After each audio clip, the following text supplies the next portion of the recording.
मैं हर रात अपनी गर्लफ्रेंड के पैरों पर बदबूदार कीचड़ लगा था, उस पे आधा किलो आटा छिड़का और फिर तुरंत सोने का नाटक करता था। और वो हर रात ठीक 2 बजे उठी, मेरा एक बाल तोड़ती और चुपचाप घर से निकल जाती। एक दिन मैंने उसके पैरों के निशानों का पीछा किया, मुझे लगा आज उसकी असलियत पता चल जाएगी। पर रास्ते में अचानक मैंने देखा कि एक बड़ा सा ट्रक एक छोटी सी बच्ची को टक्कर मारने वाला है। बिना सोचे समझे मैं आगे कूदा और उसे बचा लिया, पर इस चक्कर में मुझे ऐसी जोरदार टक्कर लगी कि मैं 10 मीटर दूर जा गिरा। मेरी सांसें उखड़ रही थी, दिल की धड़कन रुकने ही वाली थी कि अचानक मेरे दिमाग में एक बर्फीली रोबोटिक आवाज गूंज उठी, ding. Shen house system successfully bound. एक ही झटके में मेरे नाम के ब्लैक कार्ड में 100 ट्रिलियन फंड्स जमा हो गए। साथ ही मुझे गोल्डन आई स्किल मिल गई, जिससे मैं किसी भी चीज की असली कीमत और किसी का भी दिल पढ़ सका था। और ऊपर से कुन फिस्ट ग्रैंड मास्टर स्किल की ताकत अलग। मेरी आंखें अचानक खुली, मेरा पूरा जिस्म एक ऐसी ताकत से भर चुका था जो मैंने पहले कभी महसूस नहीं की। मैं 5 किलोमीटर दूर से आती हुई एक मेबैक की आवाज भी साफ सुन सका था। 2 मिनट के अंदर वो काली मेबैक मेरे सामने आकर रुकी।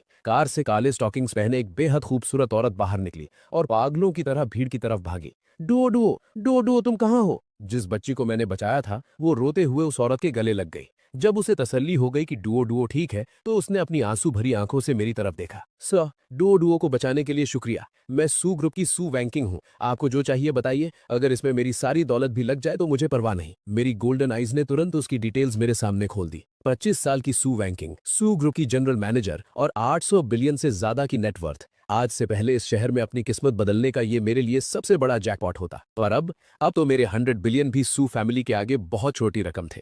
मैंने बस शांति से उसे देखा, एक छोटा सा जरूरत नहीं बोला और उस बारिश वाली रात में गायब हो गया। सू वैंकिंग मुझे जाते हुए घूरती रही और अपने असिस्टेंट को सीधा ऑर्डर दिया, मुझे 3 मिनट में इसकी सारी डिटेल्स चाहिए। ये मेरा जान बचाने वाला है, मैं इसे ऐसे गायब नहीं होने दूंगी। घर लौटकर मैंने दीवार पर लगी उन 2 तस्वीरों को देखा। गोल्डन आइज का मेमोरी प्लेबैक चालू हुआ और मेरे दिमाग के फ्यूज उड़ गए। मेरे माँ बाप की मौत के पीछे और किसी का नहीं, मेरी उस डायन सौतेली माँ वैंग कुई फैन का हाथ था। और वो धोखेबाज चैन लू, वो हर रात चुपचाप बाहर निकलकर एक अमीर बाप के बेटे से मिलती थी। बहुत बढ़िया। मेरे चेहरे पर एक शैतानी मुस्कान आ गई। सबसे पहले उस वैंग कुई फैन का हिसाब बराबर करूंगा, फिर चैन लू और उसके उस अमीर आशिक को ऐसी औकात दिखाऊंगा कि उन्हें ऑर्डर डिलीवरी करने के लायक भी नहीं छोड़ूंगा। सीधा सड़क पर भीख मांगेंगे। अगले दिन सुबह सुबह मैं सीधा लिंग फैमिली के बंगले पर पहुंचा। अंदर घुसते ही चीज टूटने और वैंग कुइफेन के गुस्से से चीखने की आवाज आई। मत तोड़ो, मैं जल्दी उस लिंग चेन से पेपर्स पर साइन करवा लूंगी, तब ये बंगला मेरा होगा और मैं तुम्हारे पैसे लौटा दूंगी। एक जोरदार थप्पड़ की आवाज ने उसका रोना बंद कर दिया। मैंने दरवाजा धक्का देकर खोला। हमेशा घमंड में उड़ने वाली वैंग कुइफेन आज जमीन पर घुटन के बल गिरी थी। उसके गाल पर लाल थप्पड़ का निशान था। सामने जैंग चैंग का underground loan shark brother who बैठा था, जिसके पीछे 4 गुंडे स्टील पाइप पकड़े थे। मैं एकदम आराम से चलते हुए हॉल के बीच में चला गया। मुझे इग्नोर करते देख ब्रदर हु का गुस्सा आसमान छू गया और उसने मुझे थप्पड़ मारने के लिए हाथ उठाया। क्यों बे, तू ही है ना वो निकम्मा बड़ा बेटा? मैंने अचानक पलटकर उसे घूरा। गोल्डन आइज ने उसकी सारी कुंडली खोल दी। कॉम्बैट पावर 65, अंधविश्वासी, अजीब बीमारी और हर रात ठीक 12 बजे दिल का भयानक दर्द। मैं बिना हिले एकदम ठंडी आवाज में बोला, अगर तेरा हाथ मेरे चेहरे पर लगा तो इस जिंदगी में कभी चॉपस्टिक्स उठाने लायक नहीं बचेगा। और तेरा वो दिल का दर्द हर रात 12 बजे ठीक शुरू होता है ना? ब्रदर हु का हाथ हवा में ही जम गया। ये राज तो उसके गुंडे तक को नहीं पता था। उसकी आवाज कांपने लगी। तू तू भविष्य देख लेता है? मैंने उसकी बात का कोई जवाब नहीं दिया और सीधा टूटी हुई शेल्फ से अपनी माँ का लकड़ी का डब्बा निकालने चला गया। ब्रदर हु को डरता देख वैंग कुइफेन चिल्लाने लगी, ब्रदर हु, यही पहला वारिस है, इससे पेपर्स पर साइन करवा लो, ये घर तुम्हारा हो जाएगा। करोड़ का सवाल था। ब्रदर हु का डर गायब हो गया। उसने अपने गुंडों को इशारा किया, पकड़ लो इसे, अगर साइन ना करे तो इसकी एक उंगली काट देना। 4 गुंडे स्टील पाइप घुमाते हुए मेरी तरफ दौड़े। मैंने उनकी तरफ पीट करके एक लंबी सांस ली। क्या मुझे जबरदस्ती मारपीट पर मजबूर कर रहे हो? बात खत्म भी नहीं हुई थी कि मैंने घूमकर एक तेज साइड किक मारी। सबसे आगे आने वाला गुंडा सीधा ट्रक जैसी टक्कर खाकर 5 मीटर दूर दीवार पर जा चिपका और बेहोश हो गया। पूरे हॉल में मौत जैसा सन्नाटा छा गया। बाकी 3 गुंडों की तो वहीं ब्रेक लग गई और उन्होंने डर के मारे अपना थूक निगल लिया। मैंने आराम से अपनी माँ के डब्बे से धूल साफ की और घूमकर हैरान खड़ी वैंग कुइफेन को देखा। तुझे ये घर और लिंग फैमिली की प्रॉपर्टी चाहिए थी ना? ले, आज मैं तुझे देता हूँ। वो दंग रह गई। मैंने ब्रदर हु की तरफ देखकर एक मुस्कान दी और अपना ब्लैक कार्ड निकाल लिया। स्वाइप मशीन लाया है, पूरा 5 करोड़ 80 लाख स्वाइप कर ले। डिंग, ट्रांजैक्शन सक्सेसफुल। वैंग कुइफेन के आंख में पागलपन वाली खुशी चमकी। उसे लगा मैं कितना बड़ा बेवकूफ हूँ जो उसका कर्ज चुका रहा हूँ। वो तुरंत अकड़ती हुई चिल्लाई, लिंग चैन, चलो तू समझदार निकला। अब जब तूने पैसे दे ही दिए हैं तो हमारा हिसाब बराबर। अब निकल यहाँ से, ये घर अब पूरी तरह मेरा है। लेकिन अगले ही सेकंड मैंने उसे नरक के दर्शन करा दिए। किसने कहा मैंने तेरा कर्ज चुकाया है? मैंने उसे घूरते हुए कहा, ये पैसे मैंने तेरा कर्ज खरीदने के लिए दिए हैं, अब तू मेरी कर्जदार है। वैंग कुइफेन की मुस्कान वहीं जम गई। ब्रदरहुड तुरंत गेम समझ गया और उसने अपना रंग बदल लिया। उसने डायन वैंग कोएफन को घूरते हुए कहा, वैंग बॉस, अब तेरे कर्जदार लिंग शाओ हैं। बोलिए लिंग शाओ, मैं आपके लिए क्या कर सकता हूँ? क्या ब्याज वसूलना शुरू करूँ? ब्रदरहुड समझ गया था कि अब मेरा पल्लू पकड़ने में ही भलाई है। मैंने लकड़ी का डब्बा उठाया, दरवाजे पर रुका और वैंग कोएफन को आखिरी फरमान सुना दिया। सिर्फ 2 ऑप्शन दे रहा हूँ। पहला, अभी के अभी इस घर से निकल जा, एक कपड़ा भी साथ नहीं जाएगा। दूसरा, 3 दिन में पैसे लौटा दे। 1 सेकंड भी ऊपर हुआ तो फ्रॉड और पैसे गबन करने के केस में पुलिस बुलाऊंगा। फिर मैंने ब्रदरहुड को देखा, अगर इसने टाइम पर पैसे नहीं दिए और तूने इसे फोर्स नहीं किया तो कैमरा फुटेजेस देकर तुझ पर इंटेंशनल इंजरी का केस ठोकूंगा। सारी उम्र जेल में सड़ोगे दोनों। बंगले से बाहर निकलते ही पीछे से वैंग कोएफन के रोने और उन गुंडों के तोड़फोड़ की आवाज आने लगी। धूप में खड़े होकर मुझे अंदर से एकदम सुकून मिल रहा था। लेकिन अगले ही सेकंड डिंग, सिस्टम में नया टास्क दिया है। 2 घंटे के अंदर 100 मिलियन खर्च करो, हारने पर रैंडम फिजिकल फंक्शन ब्लॉक, जैसे कि हमेशा के लिए सिर्फ 3 सेकंड्स। मैंने इस घटिया पेनल्टी को देखा और मेरा चेहरा उतर गया। सिस्टम तो सच में बहुत कमीना है। खैर, पैसे उड़ाना दुनिया का सबसे आसान काम है। मैंने सीधा एक टैक्सी पकड़ी और जियांगचैंग के सबसे टॉप क्लास एसकेपी मॉल पहुंचा। जैसे ही मैं गाड़ी से उतरा, एक लाल फरारी जोर से आवाज करती हुई मेरे ठीक सामने रुकी। शीशा नीचे हुआ और वहां वो एक्स गर्लफ्रेंड चेन लू बैठी थी। उसने अपना चश्मा उतारा और एकदम घटिया तरीके से मुझे घूरा। ओ, ये लिंग चैन नहीं है। सुना है घर से निकलने के बाद तू फूड डिलीवरी करता है। यहाँ कैसे आ गया? यहाँ के गार्ड तुझ जैसे भिखारियों को अंदर नहीं आने देते। लिन फैमिली के बैंकरप्ट होते ही इस चेन लू ने मुझे तुरंत लात मार दी थी और एक अमीर बाप के बेटे की गाड़ी में बैठ गई थी। उसे देखकर गुस्सा होने के बजाय मेरी हंसी छूट गई। चलो बढ़िया है, पैसे उड़ाने के टास्क के लिए ऑडियंस की कमी थी, वो भी पूरी हो गई। हाँ, भीख मांगने ही आया हूँ, मुस्कुराते हुए मैंने जवाब दिया। पर आज मैं खाने की भीख नहीं, इस पूरे मॉल को मांगने आया हूँ। तभी कार का दरवाजा खुला और एक आदमी जिसने वर्साचे की शर्ट पहनी थी बाहर निकला। अपनी छोटी छोटी आंखों से मुझे ऊपर से नीचे तक स्कैन करते हुए वो मजाक उड़ाने लगा। लुलू, तो ये है तुम्हारा वो डिलीवरी बॉय एक्स बॉयफ्रेंड? शक्ल से तो ठीक ठाक लग रहा है, पर बेचारा गरीब है। यहाँ मॉल के अंदर एसी की हवा खाने का भी मिनट के हिसाब से चार्ज लगता है।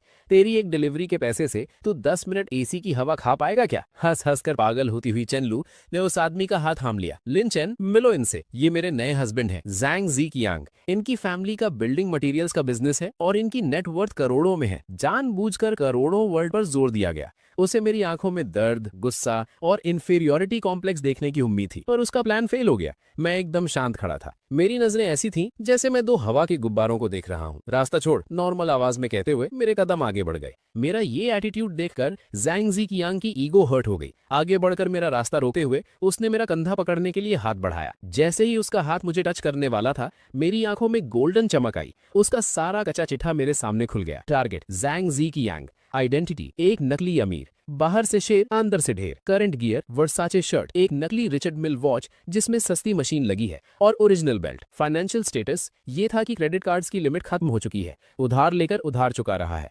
चेनलू को फंसाने के लिए फरारी रेंट पर ली है, जिसका रेंट अभी तक नहीं दिया। ये सब पढ़कर मेरी स्माइल और भी ज्यादा खतरनाक हो गई। उसके पास जाकर आवाज थोड़ी नीचे करते हुए मेरे शब्द निकले ताकि आसपास के लोग सुन सके। बड़े अफसोस की बात है, एक ओरिजिनल रिचर्ड मिल वॉच की लाइंस एकदम रैंडम होती हैं। तेरी वॉच का डिजाइन कुछ ज्यादा ही नीट और क्लीन है और ओरिजिनल वॉच में डेट का नंबर एकदम से आगे बढ़ता है। अभी 1:59 बज रहे हैं। रुको जरा, देखते हैं ठीक 2 बजे तेरी ये वॉच डेट आगे बढ़ा पाती है या नहीं। जैंग जी कियांग का चेहरा अचानक सफेद पड़ गया। ये वॉच सच में सस्ती खरीदी गई थी, सिर्फ चेनलू जैसी गोल्ड डिगर को फंसाने के लिए।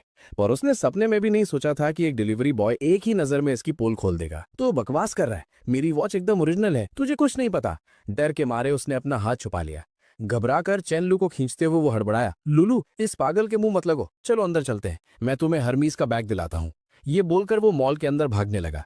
वैसे भी मुझे अंदर जाकर कुछ खरीदना ही था, चलो साथ चलते हैं। मैं भी बड़े आराम से अपने हाथ जेब में डालकर उनके पीछे पीछे चलने लगा। ये एसकेपी मॉल है, अगर तू यहाँ से एक मोजे का जोड़ा भी खरीद लेना तो मैं यहीं खड़ा होकर उसे खा जाऊंगा। जैंग जी कियांग रुका और फुल मजाक उड़ाते हुए चिल्लाया, आपने इस बात को याद रखना। घूमने वाले दरवाजे से होते हुए मेरी मॉल में एंट्री हुई। एसकेपी मॉल की ग्राउंड फ्लोर पर दुनिया के सबसे टॉप लग्जरी ब्रांड्स थे।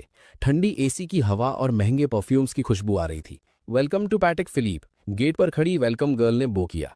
पर जैसे ही उसकी नजरें जैंग जी कियांग और चेनलू पर पड़ी, उसकी आंखें चमक उठी और उसकी स्माइल थोड़ी और चौड़ी हो गई। सर, मैम, स्वागत है।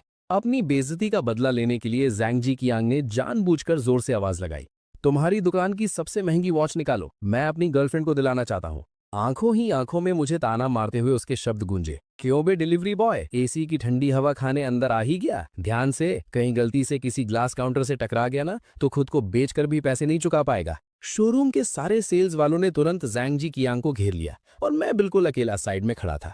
सिर्फ एक नई इंटर्न लड़की जिसके सीने पर ट्रेनी का बैज लगा था, उसने हिचकिचाते हुए मुझे एक ग्लास पानी लाकर दिया। हेलो सर, मैं आपकी क्या मदद कर सकती हूँ? अगर आप सिर्फ देखना चाहते हैं तो भी कोई बात नहीं। उस लड़की की आंखें एकदम साफ थीं। उसने मेरे कपड़ों को देखकर मुझे जज नहीं किया। मैं यहाँ देखने नहीं आया। थोड़ा पानी पीकर मैंने इत्मीनान से जवाब दिया। सुना सबने, वो देखने नहीं आया। मैंने पहले ही कहा था ये बस एसी की ठंडी हवा खाने अंदर घुसा है। सिक्योरिटी कहाँ है? ऐसे लोगों को अंदर घुसने ही क्यों दिया? चैन लू के जोरदार ताने गूंजने लगे। एक पुरानी और घमंडी सेल्स वुमेन मेरे पास आई और रुखी आवाज में उसकी झिड़की सुनाई दी। सर, अगर आपको कुछ खरीदना नहीं है तो प्लीज हमारा टाइम वेस्ट मत कीजिए। वहाँ कोने में बैठने की जगह है। उस औरत को पूरी तरह इग्नोर करते हुए मेरा रुख उस नई इंटर्न लड़की की तरफ हुआ। एक हल्की सी मुस्कान के साथ शोरूम के ठीक बीच में रखी हुई स्काई मून और उसके बगल में रखी पूरी की पूरी नॉटलेस वॉचेस की ट्रे की तरफ मैंने इशारा कर दिया। ये स्काई मून और ये पूरी की पूरी ट्रे, मुझे ये सब चाहिए। पूरे शोरूम में एकदम मौत जैसा सन्नाटा छा गया। लुलू, तुमने सुना? जैंग जीजियांग पागलों की तरह हंसने लगा। इसने बोला इसे सब चाहिए। ये सब मिलाकर कम से कम 2 करोड़ से ऊपर होगा। सच बता, तू डिलीवरी करते करते पागल हो गया है ना? सर, कृपया मजाक मत कीजिए। ये पैटेक फिलिपे है, कोई सब्जी मंडी नहीं। अगर आपने आगे कोई भी बकवास की तो मैं सिक्योरिटी को बुला लूंगी। उस सीनियर सेल्स वुमेन का चेहरा गुस्से से काला पड़ गया। उसे लगा मैं वहां बस तमाशा करने आया था। सर, वो स्काई मून 6102P की कीमत 2.8 मिलियन है और उसके लिए वीआईपी वेटिंग लिस्ट में नाम होना जरूरी है, जिसका पहले बैकग्राउंड चेक होता है। वो नई इंटर्न लड़की भी बुरी तरह डर गई थी और हकलाते हुए मुझे समझाने की कोशिश कर रही थी। Background check? मैंने अपनी उस सस्ती जीन्स की जेब में हाथ डाला और एक काले रंग का कार्ड बाहर निकालकर आराम से ग्लास काउंटर पर रख दिया। जाओ, स्वाइप करो। पासवर्ड 6 बार 8 है। अगर पेमेंट फेल हुई तो मैं इस पूरे ग्लास काउंटर को चबा जाऊंगा। मेरी आवाज बिल्कुल नॉर्मल थी, पर उसमें एक ऐसा दबाव था जिससे कोई इग्नोर नहीं कर सकता था। उस इंटर्न लड़की ने डर से कांपते हुए हाथों से वो कार्ड उठाया और मदद के लिए अपने स्टोर मैनेजर की तरफ देखा। स्टोर मैनेजर एक काफी दुनिया देखा हुआ आदमी था। वो पिछले कुछ देर से मुझे ही ऑब्जर्व कर रहा था। जैसे ही उसकी नजर उस काले कार्ड पर पड़ी, उसकी आंखें फटी की फटी रह गईं। वो तो legendary Centurion infinite black gold card है। नहीं, इसका मटेरियल तो ब्लैक गोल्ड कार्ड से भी ज्यादा हाई क्लास लग रहा है। ये तो दुनिया में सिर्फ 10 लोगों के पास होने वाला सुप्रीम ड्रैगन कार्ड है। मैनेजर की आवाज बुरी तरह कांप रही थी और डर के मारे उसकी आवाज फट भी गई थी। रुको, पीओएस मशीन इधर लाओ, मैं खुद अपने हाथों से स्वाइप करूंगा। बहुत बढ़िया एक्टिंग है, करते रहो नाटक। किसी सस्ते हेयर सैलून का वीआईपी कार्ड उठा लाया है और इनको बेवकूफ बना रहा है। जैंग जीजियांग अभी भी मजाक उड़ा रहा था। पेमेंट सक्सेसफुल हो गई और पीओएस मशीन से जो लंबी सी बिल की रसीद निकली वो इस वक्त किसी ऊपर वाले के फैसले की तरह लग रही थी। मैनेजर ने बिल पर प्रिंट हुए उन जीरो की लंबी लाइन को देखा तो उसका दिमाग चक्कर खा गया। उसके पैर कांपने लगे और वो बस मेरे आगे घुटनों पर गिरने ही वाला था। रिस्पेक्टेड सर, 28.5 मिलियन की पेमेंट सक्सेसफुल हो चुकी है। हम इन सारी वॉचेस को अभी आपके लिए पैक करवा देते हैं। सर, क्या आप चाहेंगे कि हम इनको आपके घर पे डिलीवर कर दें? मैनेजर ने अपने दोनों हाथों से वो ब्लैक कार्ड उठाया, पूरा झुककर बाव किया और एकदम अपनी औकात दिखाते हुए पूछा। कोई जरूरत नहीं है। मैंने उस 2.8 मिलियन वाली स्काई मून वॉच को आराम से उठाया और अपनी कलाई पर पहन लिया। बाकी सबको किसी शॉपिंग बैग में भर दो, मैं इन्हें अपने हाथ में ही ले जाऊंगा। बैग में? मैनेजर का दिमाग ही हैंग हो गया। करोड़ों की वॉचेस और एक आम से शॉपिंग बैग में भरकर ले जानी है।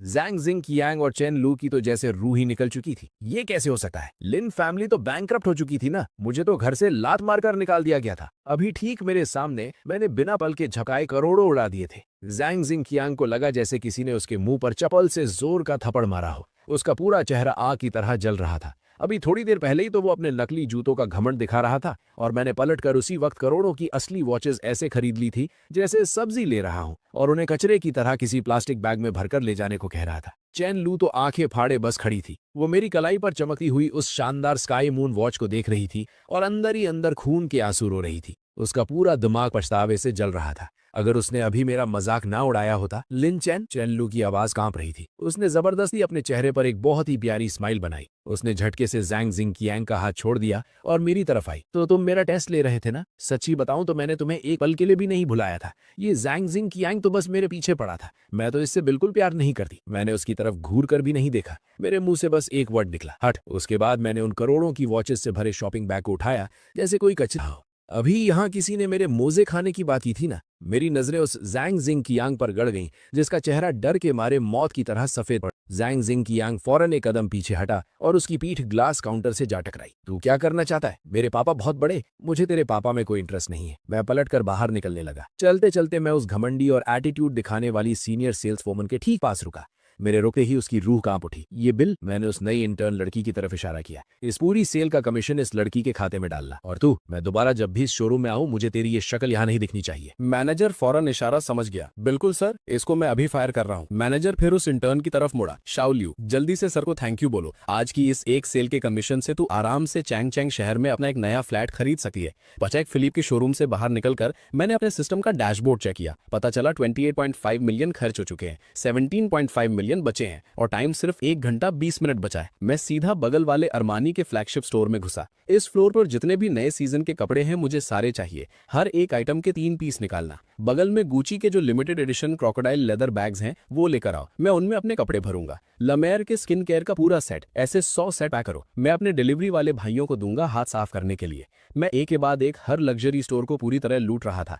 मैंने एक बार भी किसी चीज का प्राइस नहीं देखा। मेरे मुंह से सिर्फ 2 ही वर्ड्स निकल रहे थे, स्वाइप करो और पैक करो। मॉल का जनरल मैनेजर खुद अपने साथ 20 सिक्योरिटी गार्ड्स लेकर मेरे पीछे चल रहा था, जिनका सिर्फ एक ही काम था, मेरे शॉपिंग बैग्स उठाना। जैंग जिची कैंग और चेन लियू 2 भूले हुए जोकर्स की तरह हैरान परेशान मेरे पीछे आ रहे थे। इसके पास इतना पैसा कहां से आया? चेन लियू के नेल्स गुस्से से उसकी हथेलियों में गड़ गए थे। उसकी आंखें लाल हो चुकी थीं। पक्का किसी 2 नंबर का पैसा होगा। मैं अभी इसकी पुलिस में कंप्लेन करता हूं। जैंग जिची कैंग दांत पीस रहा था। अचानक मॉल के स्पीकर पर अनाउंसमेंट्स गूंजने लगी। अटेंशन प्लीज डियर कस्टमर्स, आज एसकेपी मॉल आधे घंटे पहले बंद किया जा रहा है। हमारे एक बहुत ही वीआईपी गेस्ट ने टॉप फ्लोर पर बने स्काई गार्डन रेस्टोरेंट को पूरी तरह बुक कर लिया है और famous piano master mister Lang Lang को लाइव परफॉर्मेंस के लिए इन्वाइट किया गया है। पूरे मॉल में हल्ला मच गया। मैं सेकंड फ्लोर के एस्केलेटर के पास खड़ा था। मेरे होठों पर एक स्माइल थी। ये भी सिस्टम का दिया हुआ एक कंजम्पशन टास्क था। सिर्फ इस एक सर्विस फी में मैंने आराम से 5 मिलियन उड़ा दिए थे। मैंने सिस्टम के डैशबोर्ड पर देखा, टास्क पूरी तरह कंप्लीट हो चुका था।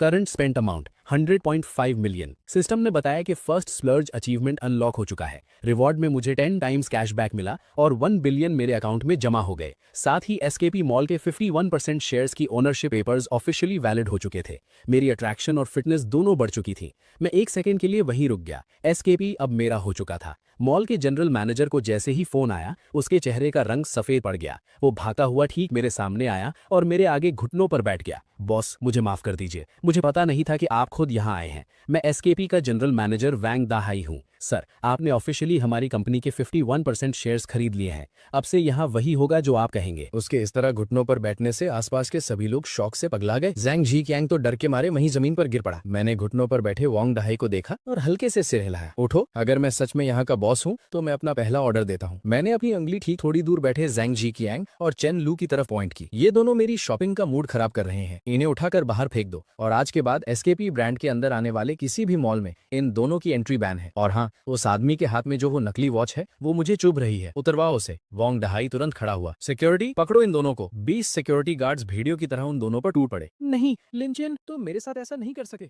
मैं तुम्हारी